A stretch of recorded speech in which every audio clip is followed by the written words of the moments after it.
துழுவ மாட்டீங்களா, வெள்ளிக்கிழமையா துழுவுவாங்க என்பதாக சொல்லக்கூடிய சில சீரழிகள் இருக்கிறாங்க.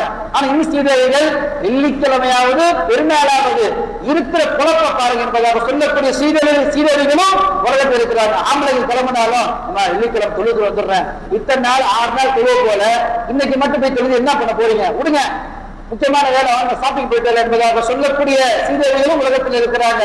ஆனால் நபி பெருமானார் சொல்றாங்க, எந்த உம்மத்திற்கும் கிடைக்காத ஒரு பாக்கியம் இந்த வெள்ளிக்கிழமையாக இருக்கின்றது. ஏன்னு கேட்டா, நமக்கு முன்னால் வந்த எல்லா சமுதாயமும் எந்த சமுதாயத்திற்கும் இந்த வெள்ளிக்கிழமை ஜும்மா நாளை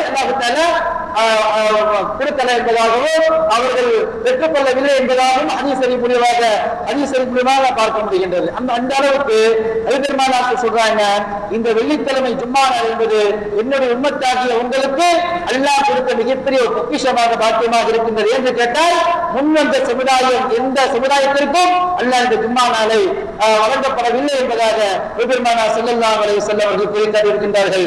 ஏன் இந்த ஜும்மா நாளை நாம் அல்லாஹ் தஆலா நமக்கு சிறப்பித்த ஒரு நாளாக அல்லாஹ் தஆலா தந்திருக்கின்றார் என்பதாக நாம் பார்க்கின்ற நேரத்தில் இந்த நாளில் தான் என்ன பண்றோம், அல்லாஹ்வை பற்றியும் அவருடைய தூதர் ரசூலுல்லாஹி ஸல்லல்லாஹு அலைஹி வஸல்லம் அவர்களை பற்றியும் எல்லா விதமான அமல்களை பற்றியும் கேட்கக்கூடிய வாய்ப்பு கிடைக்கிறது.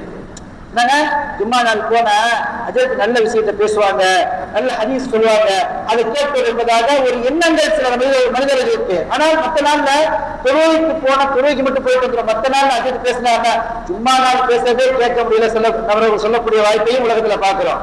ஜும்மா நாள் என்ன சும்மா கரெக்டா காம சொல்லக்கூடிய 1 மணிக்கு 1:15 காலத்து அதே ஆரம்பிப்பாரா, அந்த டைம்ல உள்ள நுழைகின்ற மனிதர்களும் இஸ்லாத்துல சிறப்பாக இருந்து கொண்டு இருப்பதை பார்க்கிறோம். ஆனா என்ன சொல்றாங்க, ஜும்மா நாள் அன்று இல்ல கவனிக்கக்கூடிய விஷயம், ஜும்மா நாள் அன்று வெள்ளிக்கிழமை ஒரு மலக்குமார்கள் கூட்டத்தார்கள் வானுலகத்திலிருந்து பூமிக்கு இறக்கப்படுகின்றார்கள்.